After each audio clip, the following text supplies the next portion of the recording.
From ventilating poultry houses during cold weather. I think it's important to define cold weather. In my opinion, cold weather is whenever it's colder outside than you want it to be inside. So yeah, 0 degrees is cold weather. 10 degrees is cold weather. But even 25 degrees is cold weather if we're dealing with baby chicks. So the first question is, why do we have to ventilate? Well, when it comes to ventilating poultry houses during cold weather, it's important to realize that oxygen is not something we really have to worry about. It's not an issue.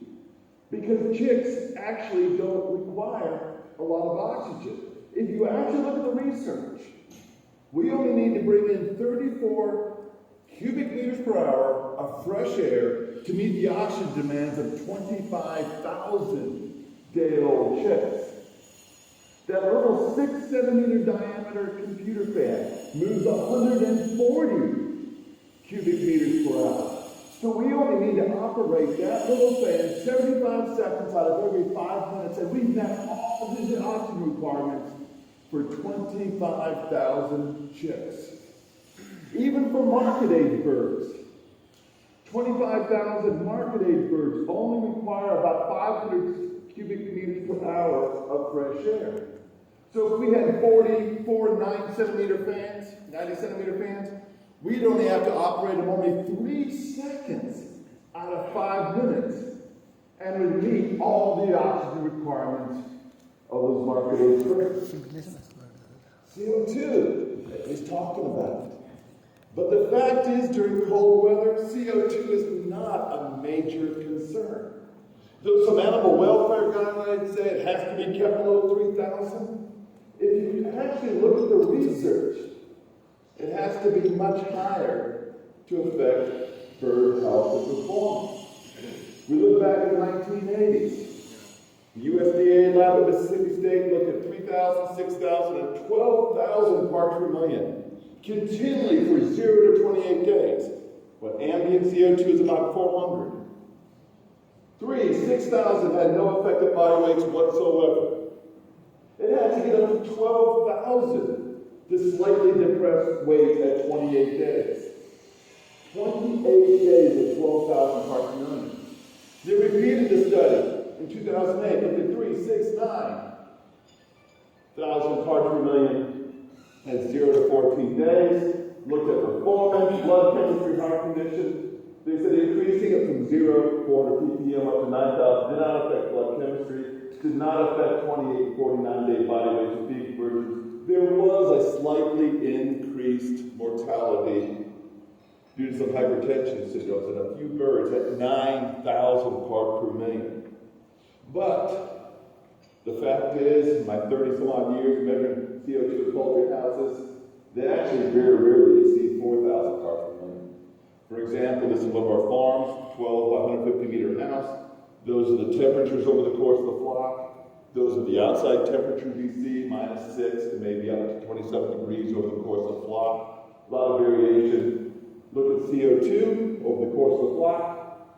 Peak is about 4,000. Normal, probably 3,500. So very rarely do you see 9,000 parts per million. You just don't see it. When it comes to ventilating poultry houses during cold weather, the thing you have to keep in mind, our primary objective is to manage house moisture levels.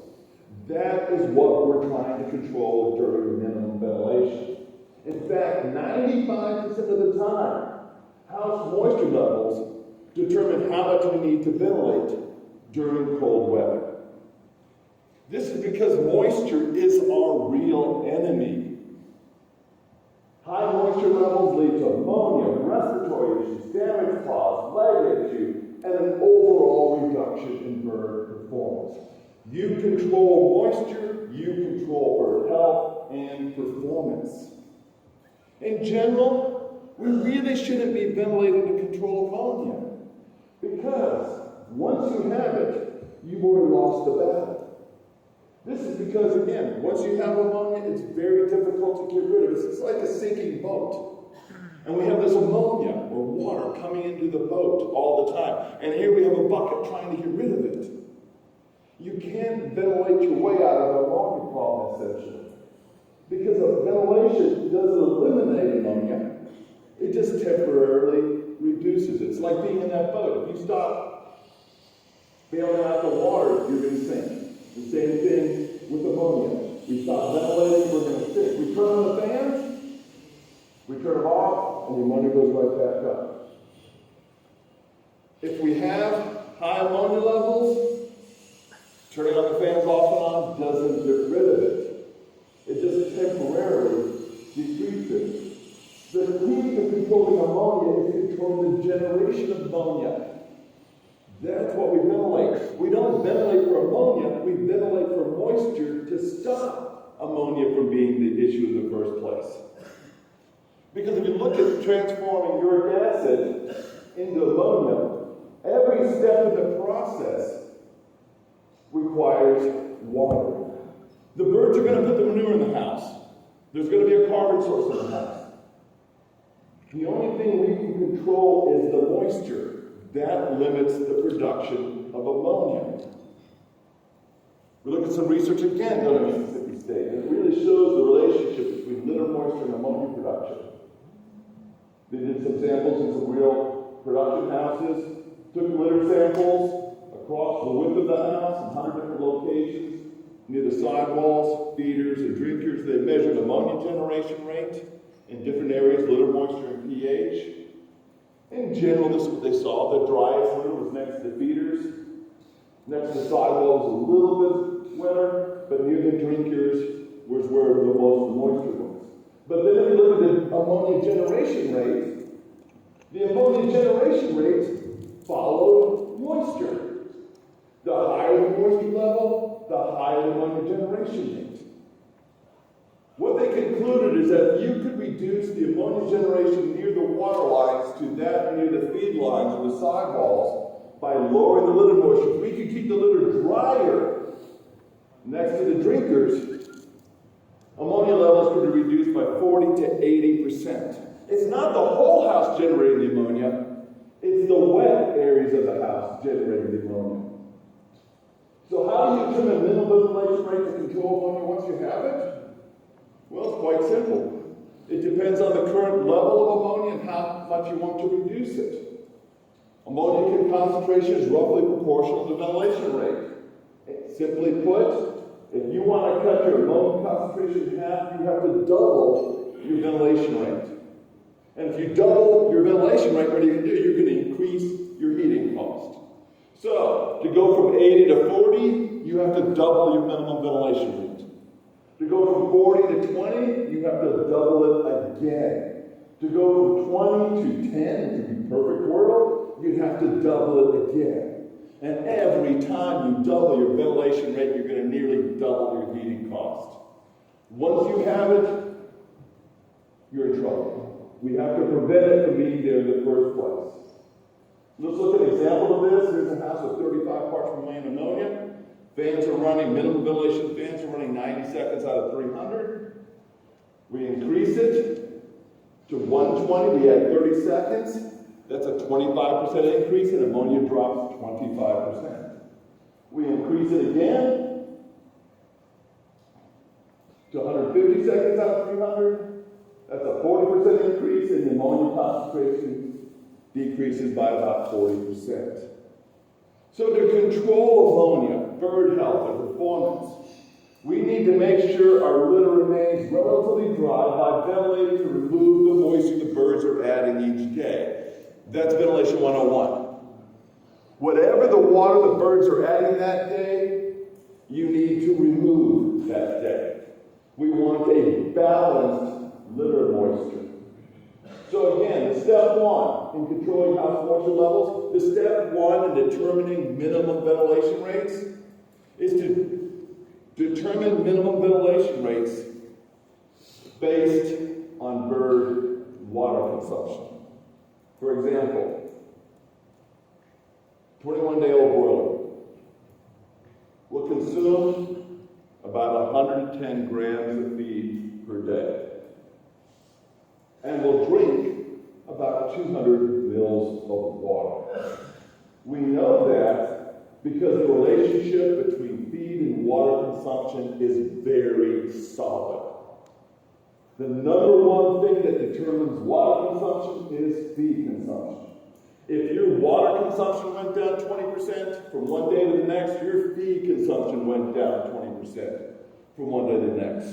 We know roughly for every kilogram of feed consumed, a bird will drink 1.8 kilograms of water. Write it down, that's pretty much a fact.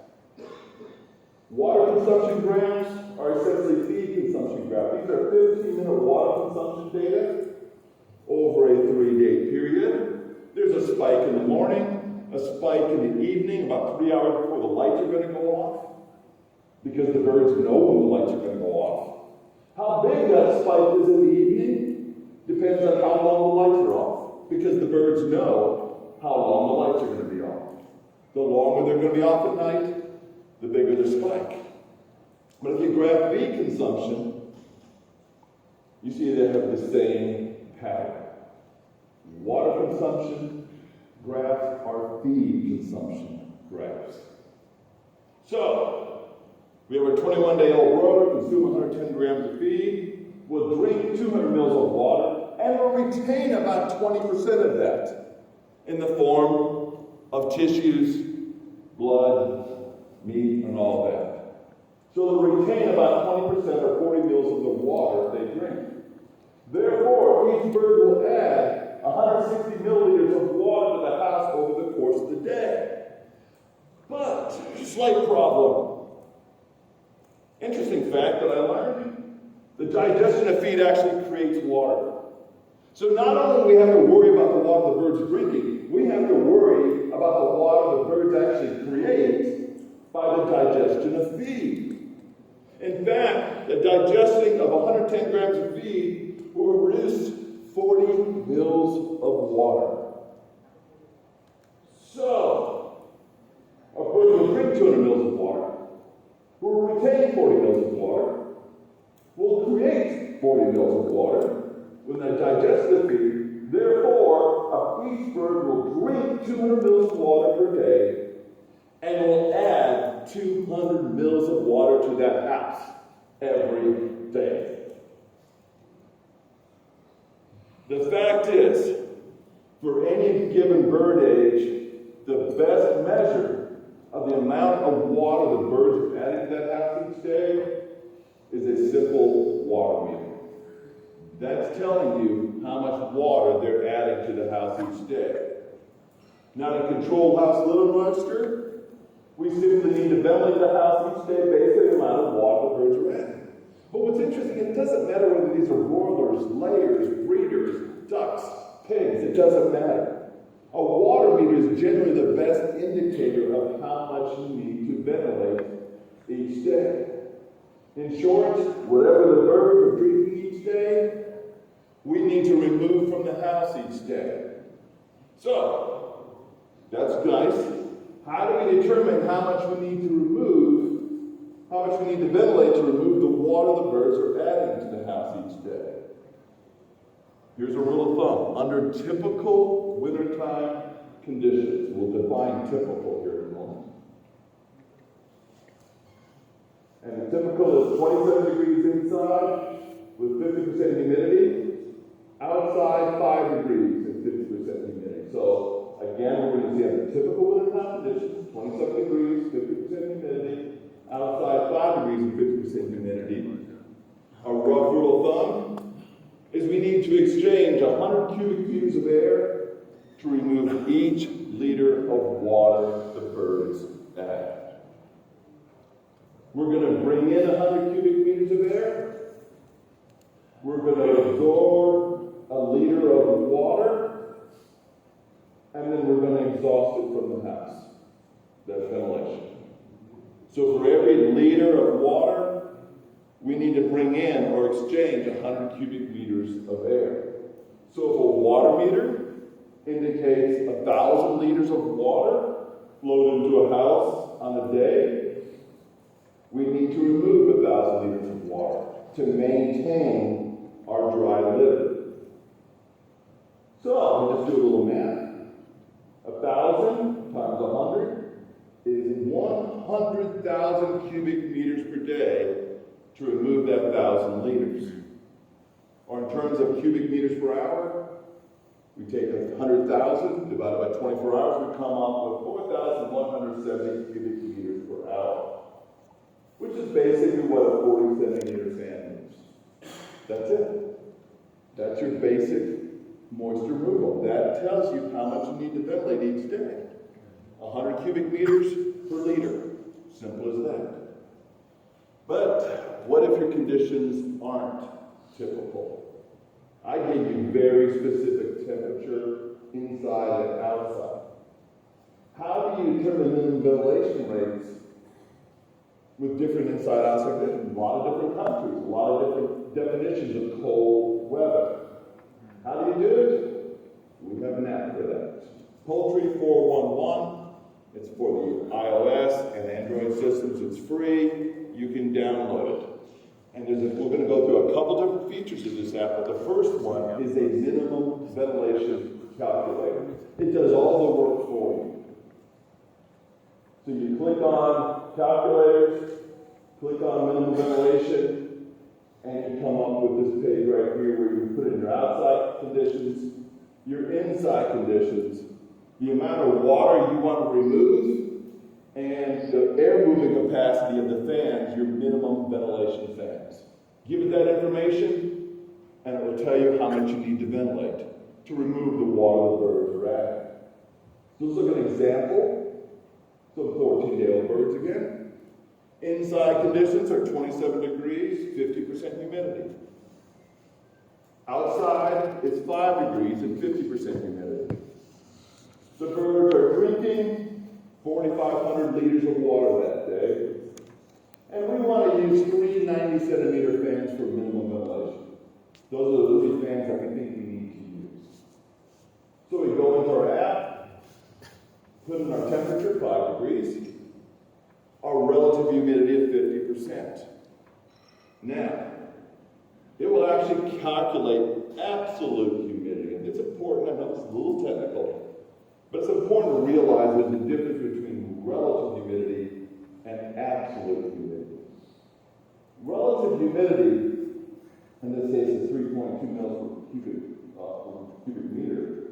Relative humidity is how full of moisture the air is. It's like your gas gauge on your car. Here we are, we're a little less than half full. So relative humidity is, okay, the air is 40% full. Absolute humidity is how much moisture there is in each cubic meter of air. It's like having a gas tank that says exactly how many liters of fuel you have. We typically express absolute humidity in terms of milliliters of water per cubic meter of air. How many milliliters of water there is in each cubic meter of air. So let's say it's 5 degrees and raining.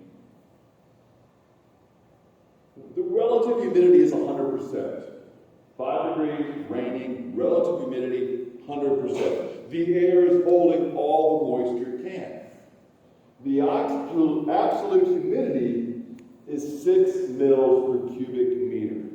Wherever you are in the world, if it's 5 degrees and raining, for every cubic meter of air, there are 6 milliliters of water in it. So if it's 5 degrees and 50% humidity, it would be half full. If full is 6 mils, half would be 3 mils of water. That's all we're talking about right now. So 5 degrees, 50% humidity, there's 30.2 milliliters in every cubic meter of air. Inside, it's 27 degrees and 50% humidity. 27 degrees, 50% humidity. What's the absolute humidity? Is it 3.2? Actually, it's not. Because the moisture holding ability of air changes with temperature. What half full is depends upon temperature. It's like having a gas tank that changes its size as soon as it gets warmer. The warmer it gets, the more fuel it can hold. For air, this is your basic law you have to keep in mind with ventilation. For every 10 degrees you increase the temperature, the moisture holding ability of the air doubles. So at 5 degrees, 1 cubic meter of air can hold 6 mils of water. But if we heat it up to 15 degrees, each cubic meter of air can hold 12 milliliters of water. If we heat it up to 25 degrees, each cubic meter of air can hold 4 mils of water. So the more I heat up the air, the more moisture can hold. So at 5 degrees, if you have 6 mils of water in it, it's 100% humidity. But if I heat it up to 15 degrees, it can hold 12, but it only has 6 in it. So the relative humidity is 50%. I heat it up to 25 degrees, it has 6 in it, but it can hold 24. The relative humidity is 25%. Very important fact to keep in mind when it comes to minimum ventilation. So the fact is, even though the relative humidity is the same, since this warmer air can hold much more moisture, there's a lot more moisture in the air inside than there is outside. Very important fact there. So, the house moisture removal process is quite simple. The moisture's in the litter, the moisture goes in the air. We bring in a cubic meter of air that has 3.2 mils of water in it. It's holding all the water it can. We heat it up by moving along the ceiling, and we dry it out. It pulls up moisture, and it leaves the house with 13.4 mils of water. We bring in 3.2 with every cubic meter of air, but we exhaust 13.4. So for every cubic meter of air we exchange, we're getting rid of 10.2 mils of water. So there's our input. We put in how much water we want to remove, which is 4,500. We put in our fan capacity. 3 fans is 17,000, 51,000 cubic meters per hour. We calculate, and it tells you your ventilation rate. 18,383 cubic meters per hour. You have all that absolute relative humidity. All you need to know is that number right there. If you have fans at a 5-minute time, they have to run 180 seconds on, 192 off, they have to run 36% of the time. If we compare it to our rule of thumb, 1 cubic meter for every 1 liter for every 100 cubic meters of air, we do the math, comes out to be the same number because I use the same conditions. Now what you could do, if you know your water consumption over the course of the flock, and you know your average inside and outside temperature, you could come up with a minimum ventilation chart. You put the typical water usage, average outside temperature and humidity for a respective flock, set a target humidity of about 50% because that's the ideal. Run it through the app, and you get a minimum ventilation chart. Based on your conditions, your bird water consumption, there it is. Your basic minimum ventilation chart. This is cubic meters per hour at each bird age for, let's say, 20,000 birds or whatever you have in your house. How does this compare to something like the Avigen guide or the Cobb guide? Avigen has this nice little minimum ventilation rate chart. You notice that? So many cubic meters per hour and all that. How does this compare to mine? It's the same thing. Any minimum ventilation chart you ever see is not to control oxygen, it's not to control CO2, it's a moisture control chart. Based on typical conditions. And what are typical conditions? Those are European conditions of about about 5 degrees C. So your conditions could be different than most European conditions. So we can do that, but we're going to take a quick look at how changing inside-outside conditions affect minimum ventilation rates. For instance, how would your minimum ventilation rate change on a rainy day when the humidity is 100%? So we're going to look, 14 yellow birds, we're going to look at outside temperature 5 degrees and 100% humidity. A really humid, wet, cold day. Here's our typical day. Remember, outside was 5 degrees and 50% humidity, 3.2 mils in every cubic meter of air. There we are. This is the rainy day. It's 5 degrees, 100% humidity. Now the air outside has roughly twice the amount of water in it. But what's important is it's still drier outside than it is inside.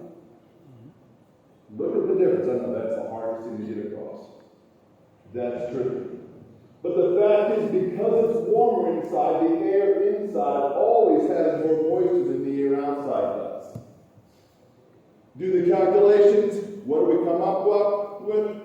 The fact is, for every cubic meter of air exchange we did before, we're going to remove 10.2 mils of water. Now we're only removing 6.9 because the outside air is wetter. It's still drier than it is inside, but it is wetter. Come up with a ventilation rate, and what do we see? It's 48% higher. Quick and dirty. Cold, rainy days, increase your ventilation rate 50%. Forget the rest of it. That's all you need to know.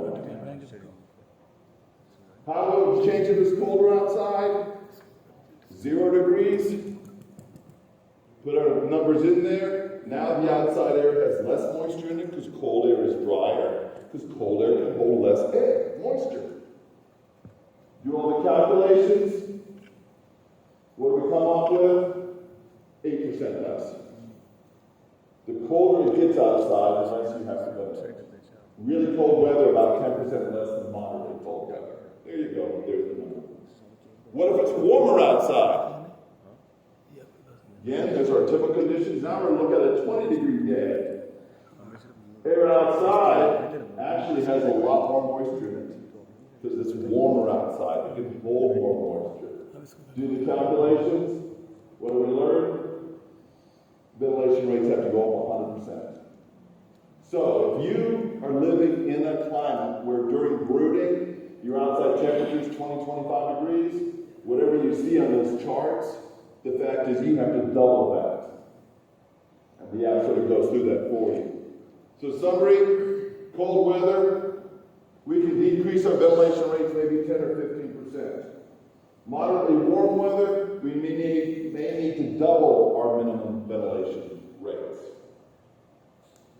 On cool rainy days, there's still more moisture inside the house and outside, so we have to increase our ventilation rates by about 15%. What if we want to change our target humidity?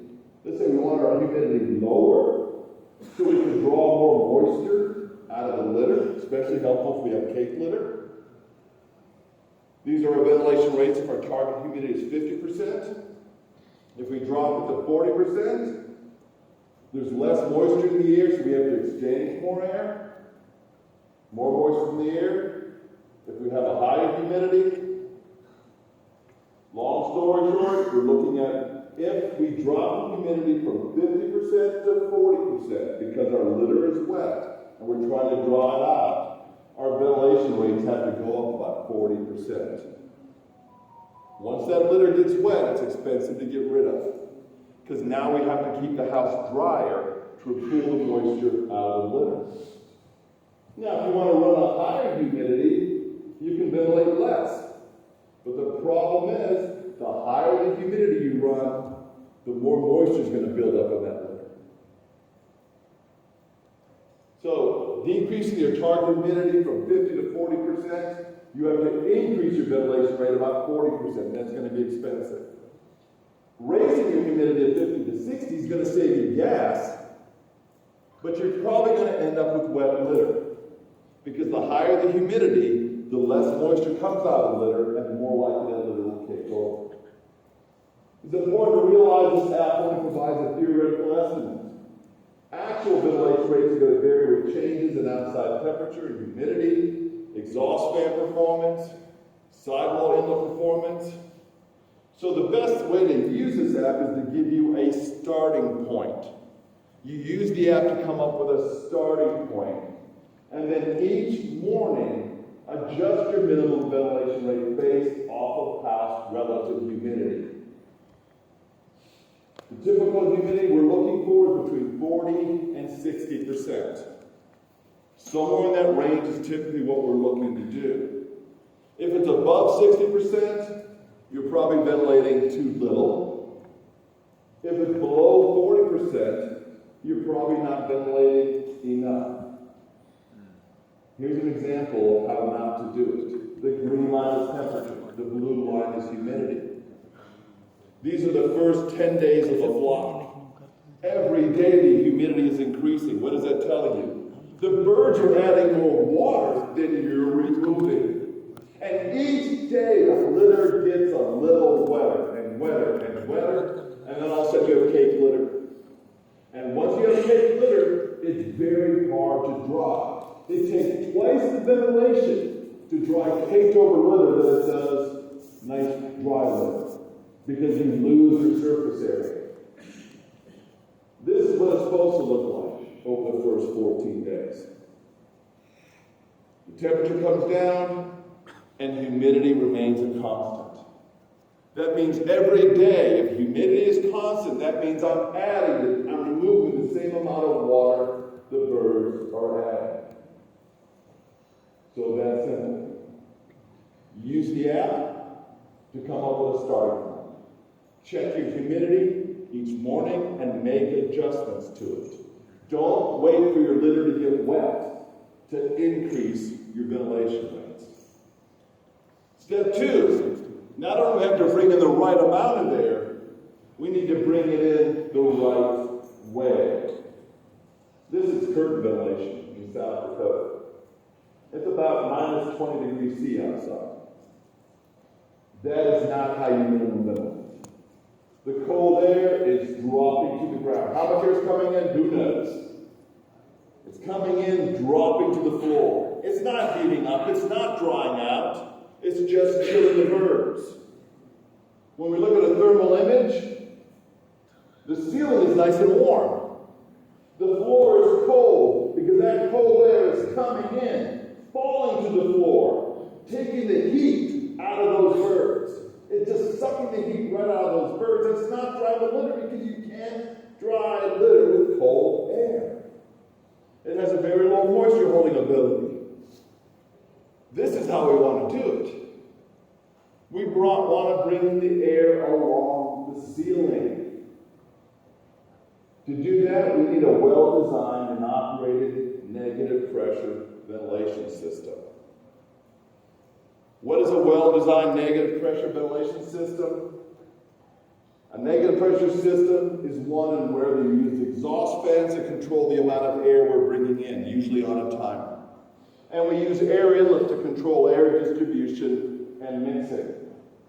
But to do so, we need to have a negative pressure. We need a tight house. Why is having a negative pressure so important? Without a negative pressure, exhaust fans actually provide little control over air exchange. For instance, let's say we have a house, 100 meters long, and it's curtains on it, and the curtains are all the way to the ground. And we have 2 fans in the sidewall. What's controlling air exchange? Are the fans controlling air exchange? No. They're only bringing in some fresh air right next to them. What's controlling air exchange is the wind. So how do we gain more control? It's pretty simple. We start closing the curtains. The more we close up the curtains, the less effect the wind has on air exchange. We roll them up some more. We roll them up some more. And the fans have to search further and further for the air that they need. Every time we close up the curtains, the fans have more control, you have more control, and the wind has less of control on the house. Once those fans have to search over the entire house for the air they need, we get a negative pressure. net pressure will be the same throughout the entire house. Key fact is once the fans have to search over the entire house for the air to be, we get a negative pressure, and it's the same throughout the entire house, whether it's a 50-meter house or a 500-meter long house. If it's a 3 pascals pressure, it will be the same 12, 25, it will be the same throughout the house. And since the pressure is the same, the fans will pull air evenly through all openings throughout the house. Control over air exchange is increased. The effect the wind has on air exchange is decreased. How do we know we have negative pressure? If it's a curtain house, the curtains just suck up against the side of the house. You know you have a negative pressure. And those curtains will suck up evenly throughout the house. If it's a totally enclosed house, doors will slam shut. How do we know how much negative pressure we have? We need to measure it. How do we measure it? With a bowl of water. Yep, high-tech solution to measure pressure. A bowl of water and a clear plastic hose. And a ruler. You attach the hose to the ruler. You place the hose, one end of the hose, into a bowl of water. Place the other end of the hose into the house. Turn on the fan. And negative pressure is created. What will happen? The water will be pulled up this tube. The higher the negative pressure, the more the water will be pulled up that tube. Right here, it's being pulled up 1/10 of an inch, or 2.5 millimeters. What is that in pressure? 25 pascals. Take the height the water is being pulled up that tube in millimeters, multiply by 10, you get pascals. Now, that's a little hard. Let's just put a pressure gauge on the house. It's a lot easier. We use a negative pressure gauge instead of a bowl of water, which could use a bowl of water. What determines the level of negative pressure we have? The level of negative pressure is determined by the amount of opening available to the fan. The greater the amount of opening, the lower the pressure. The lower amount of opening, the greater the pressure. And we have a little chart to illustrate. There's a relationship for one 90-centimeter fan, it moves about 17,000 cubic meters per hour, relationship between opening and pressure. If we have over 5 square meters of opening, we will not get a pressure. As we decrease the amount of opening, pressure increases. Simple as that. What about airspeed and negative pressure? There's a relationship. The higher the negative pressure, the faster the air wants to enter the house. If we only have a pressure of 5 pascals, the air will come in at about 2.5 meters per second. But if we have a pressure of 50 pascals, the air will come in at about 9 meters per second. Higher pressure, higher speed. As a result, when the exhaust fans turn on and we have a negative pressure, the pressure will be the same throughout the house. No matter where you are, the pressure will be the same. It's like blowing up a balloon. That's positive pressure. When you blow up a balloon, it has the same tension over the whole surface of the balloon. So let's look at an example. Here's a 16 by 150 meter house. We're operating 2 fans in the end wall. Those 2 90-centimeter fans. We adjusted the air inlets to get a pressure of 18 and 32 pascals. And we measured it 15 meters, 75, 120, 140 meters from those fans. This is what we saw. Fans off, fans come on, fans come on again. We adjusted the pressure. The pressure is the same throughout the house. Instantaneously, the pressure is the same throughout the house.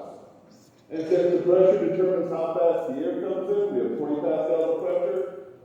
And that means it's going to come in at 5.5 meters per second through every opening in the house. Fans turn on, we get our negative pressure. It's 20 pascals throughout the house. and the speed of the air coming in through our inlets scattered throughout the house is the same. Fresh air will enter through the same speed through all openings, regardless how close the inlets are to the fan. Whether that inlet is 2 meters from a fan or 100 meters from the fan, the same velocity will be on every inlet and the same amount of air will come in every inlet. It's also true regardless of where the fans are located. Whether they're in the sidewall, that's how the air comes in. End wall, we get a pressure, it's the same. Airspeed's the same. Or maybe one fan in each end wall. It doesn't matter. It doesn't matter which fans are used when you have a negative pressure system. You might have your preference. But the fact is, as long as we have our inlets spread out evenly, we'll get uniform fresh air throughout the house. Here's the fan right here. Let's look at this again. Fan is right here. Where's that air coming in? Flowing in, across the ceiling, all the way out to the middle of the house. Here we go. The fans are in the end wall now. Look at the right side, the left side. Same velocity, same amount of air. It looks the same. Because it doesn't matter where the fans are. As long as we have a negative pressure, as long as we're in the same amount, we're going to get uniform air distribution. In tunnel ventilated houses, sometimes it's best to use fans in the end wall. Because if I use fans in the side wall, the leakage coming in the tunnel fans will tend to make the ends of the house cold. So a lot of times we'll put our minimum ventilation fans in the end wall, so all the leakage coming in our tunnel curtain and our tunnel fan shutters leaves the house quickly. For instance, on the right, see we have leakage on the shutters, and where's that smoke going? Right out that fan. But here we're using a sidewall fan, and where's all that leakage going? Into the house. It's pushing the warm air out of the ends of the house. So, we can put our fans anywhere for minimum ventilation, but a lot of times I like to put them in the end wall to help keep the end walls warmer. If we change the pressure, we're going to change the speed. Oh, that didn't work that well. Higher pressure, higher speed. With higher speed, we get more control. Low pressure, low speed, low directional control. We can't direct the air to get out to the middle of the house because the longer the air stays along the ceiling, the more it heats up and the more it dries out. With low pressure, the air will come in and just drop. It hasn't been along the ceiling long enough to heat up. But with a high pressure, we get high directional control. We can direct that air along the ceiling and get it all the way out to the middle of the house. And that's the goal. Keep the air along the ceiling as long as possible. The longer it's next to the ceiling, the more it heats up. Low pressure, high pressure. Partial heating, full heating of the air. All of that depends on the pressure. That's why we need a high pressure to get the air to come in fast. Because it naturally wants to drop because it's heavier. So even though it's 5 degrees outside, the longer again we can keep along the ceiling, the more it heats up. The more it heats up, come on, the more it dries out. It's really simple. We overthink it sometimes. Let me see, find my visual aid. Here it is. This is your outside air. A lousy tissue. It's cold outside. Could be damp. This can't hold much water. The longer we keep it along the ceiling, the more we transform it from this little lousy thing to do to a nice super absorbent towel. We start off at the sidewall with this little tissue that can't hold much water. The longer we move along the ceiling, the more it heats up, the more it turns into a towel. Now, we can really dry out the litter. The more I heat up the air, the better of a towel it becomes, the less air I need to bring in. Very important rule. The more we condition that incoming air, the less we have to bring in. Here we are bringing in that cold air directly on the ceiling. It's heating up, it's drying out. It's going all the way out to the house. It's using all that bird heat sitting next to the ceiling. 60% of your calories roughly ends up at the ceiling in the forms of warm air. Question is, are you using it? Here's a low pressure situation. The ceiling is warm. But every time the fans come on, the floor gets cold. Why? Because we're not using that heat. Fans come on, the air drops to the floor. Low pressure, low speed. But if we have a high pressure, the air still on the ceiling. Every time the fans come on, the ceiling gets cold. We're using the heat next to the ceiling, but the floor stays the same temperature. Because by the time that air goes all the way across the house, removes the heat from the ceiling, it's warm and the floor temperature doesn't drop. So that system design and operation, this is sped up. It's just really cool. Look how beautifully that's all spread out. That's what we're basically doing. The smoke is even, which means our fresh air is uniformly distributed.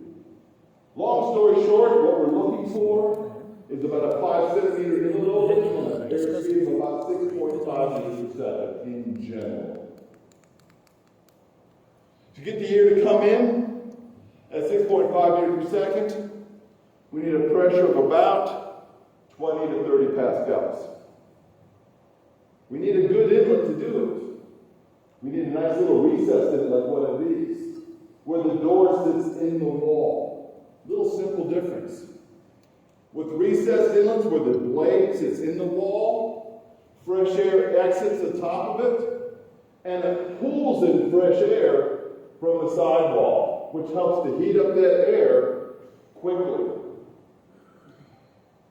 So look at the difference. Look how it's sucking in air from the sidewall right there. As that cold air comes in, it's sucking warm air off the sidewall, which is helping to heat up that air. That's a recessed inlet. And a surface mounted inlet where the blade sits on the wall, the air hits the blade and comes out the sides. So you have a big difference between an inlet that sits on the wall and one that sits in the wall. Another advantage of this is we're directing the air at an angle that's equal to the ceiling. We want to direct the air not upward, we want to direct it outward. So with a surface mounted inlet, the air goes up and has to turn. That reduces our throw. With the recessed inlet, the air is directed along the ceiling so it enters parallel to the ceiling so we get maximum throw.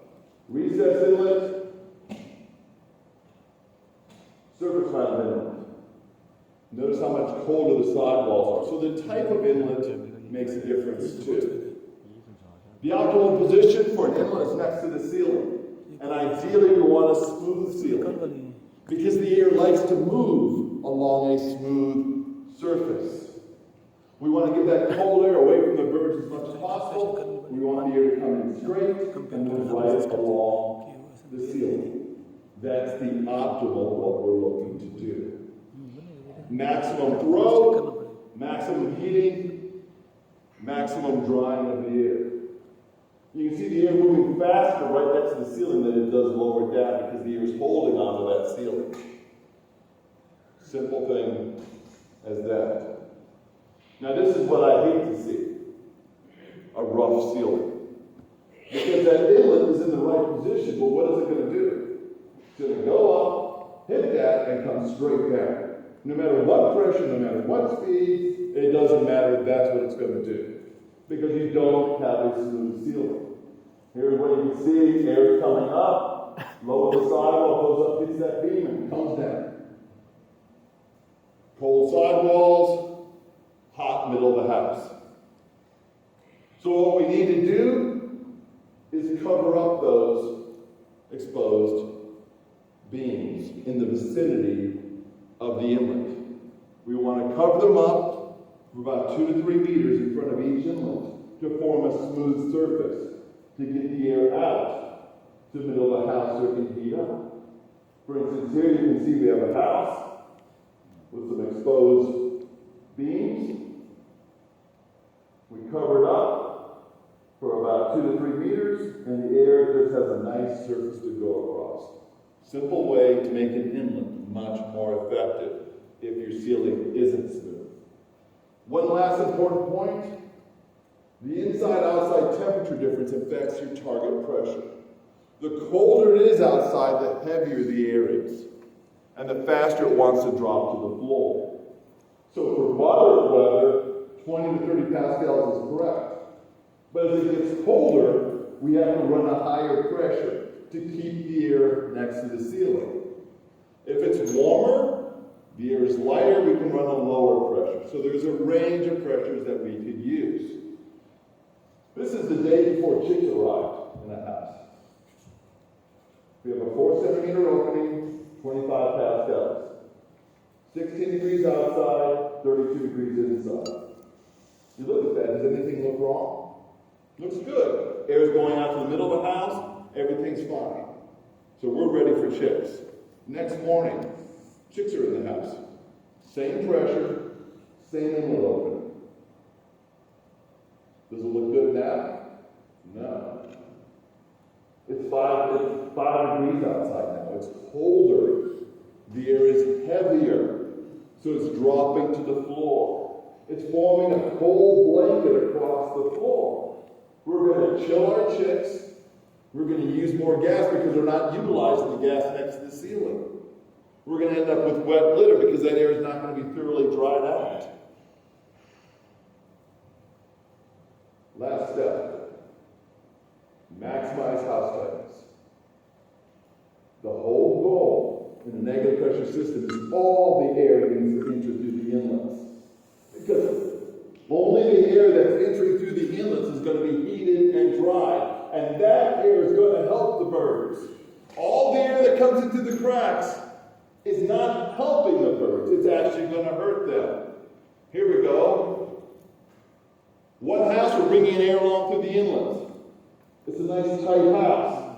The other house is pulling it through a crack along the floor. Both houses are bringing in the same amount of fresh air. But the fact is, which house the birds are going to do better in? This house, we're going to get wet litter. We're going to have chilled birds, we're going to have ammonia, and we're going to probably end up with some sick birds. This house, air is coming on the ceiling. Every cubic meter of air we're bringing in is heated and dry. We're moving that hot air off the ceiling. We're helping the birds when the fans come on. We're hurting the birds when the fans come on in the house on the left. So, we need to have a tight house. We believe our houses are tight, but are they? How do you know if you have a tight house? That's the trick. You might think, I got a tight house, but do you really? How do you know how precisely tight the house is? And how does your house tightness affect your minimum ventilation system? And guess what? We have an app for that. That same app that calculates your minimum ventilation rate will actually calculate how much leakage your house has and what effect it has on your inlet system. What we're going to do is we're going to do a negative pressure test. We're going to close up the house. We're going to turn on a fan or two, maybe a tunnel fan, maybe 2 sidewall fans. So everything's closed up. We turn on a fan or two, and we measure the pressure. The higher the pressure, the tighter the house, the more effective your inlets will be. So, let's look at an example. We have a 15 meter by 150 meter house. We put it in 15 by 150 meters. We're going to use a fan, maybe a tunnel fan, that moves 42,000 cubic meters per hour. We need to know how much air that fan moves. We put that in that second little spot. At the bottom, we're going to see what our negative pressure is. We're going to check our pressure level, maybe using a magnehelic gauge or whatever gauge you might have. And let's say that pressure is 20 pascals. Is that a tight house? Some of you might say yes, some of you might say no. The app will tell you how tight the house is. You hit calculate, And the first thing it tells you is your leakage area. In that house, there's 2.1 square meters of leakage. Where is it? Somewhere, but it's there. And it will give you a relative leakage area. Your leakage area per 1,000 square meters. So you can compare one house to the other. And what's better yet, it gives you a rating. We want to be good or better. Right now, we're at a 0.91, which is awful. That means our inlet system is not going to be very effective. Now, to put it in perspective, what we can do is the second part of this app is this right here.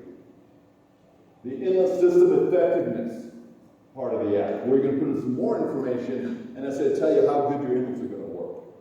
So we're going to put in what fans we want to use for minimum ventilation. We're going to put in the number of inlets we're going to use. We're going to put in the dimensions of our inlet. And it's going to tell us how good of a job that's going to do. So let's say we want to use 3 1-meter fans that move a total of 42,000 cubic meters per hour for minimum ventilation. We put it in there. We put in the number of inlets we use. Let's say we're going to use 50 of these things. 50 recessed inlets that have dimensions of 25 by 100 centimeters. 50 of the inlets, their height is 25 centimeters, their length is 100 centimeters. What do we find out? We calculate. It tells us how much inlet area is going to be required. It's going to tell us how much of our inlets are going to open. 2 centimeters? So it's small. What do we need? We need 4 or 5. And most important, it's going to tell us how much air is coming through our inlets during minimum ventilation. In this house, with that level of tightness, when we run those 3 sidewall fans for minimum ventilation, they're only going to open up 2 centimeters, and we're only going to have 34% of our air coming into our inlets.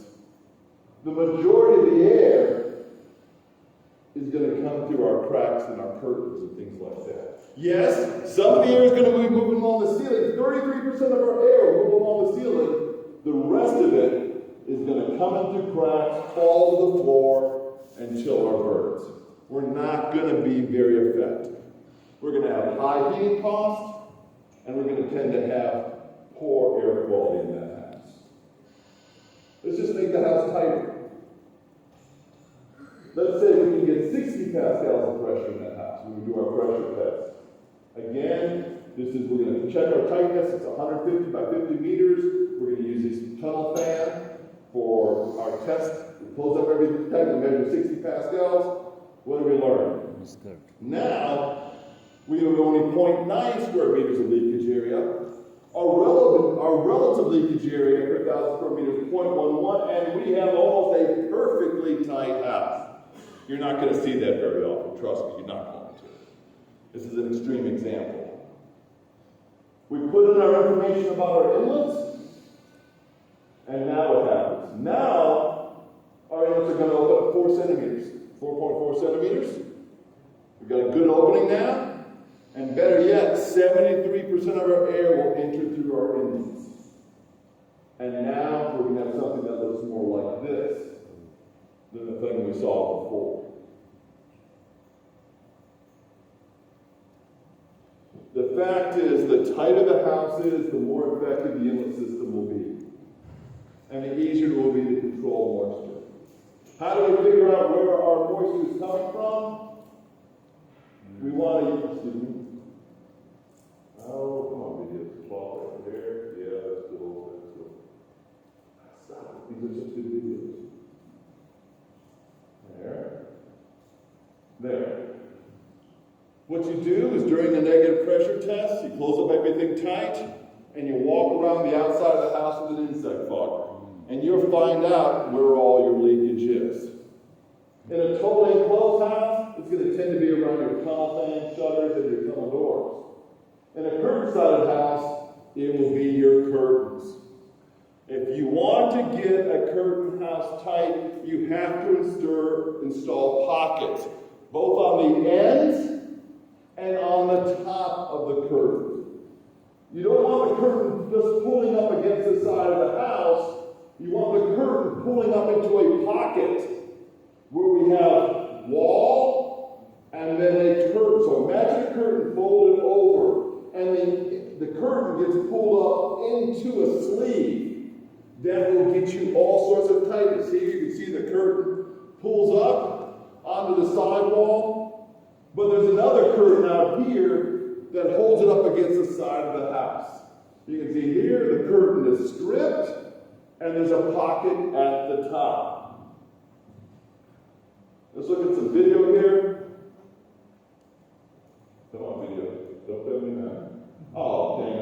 Let's see if I can put this forward. It's such a good video. Just a second.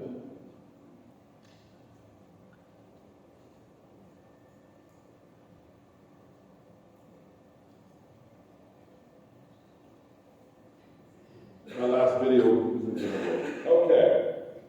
Anyways, trust me, it's quite a perspective. I got this video online. Oh, there it is. There's working. Notice the smoke coming out of the top of it. Yeah. This one's being smoked too.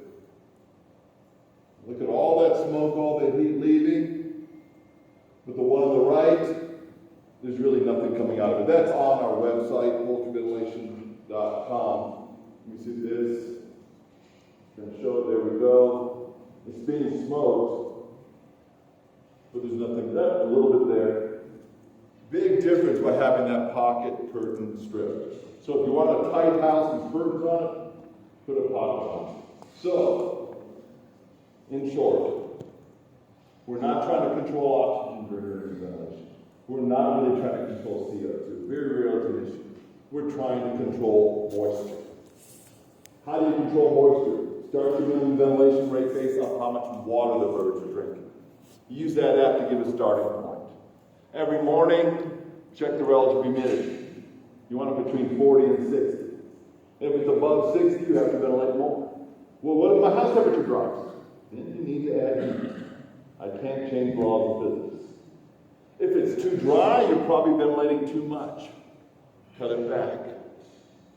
Put in make sure your house is tight and make sure you have a good inlet system. We're trying to get a 4 to 5 centimeter opening and about a 20 to 30 pascals of pressure. If you do that, those simple steps there, I think you'll see you're going to have much more control over the moisture levels in your house, which is going to give you more control over your air quality, your bird health, and your overall performance. Thank you.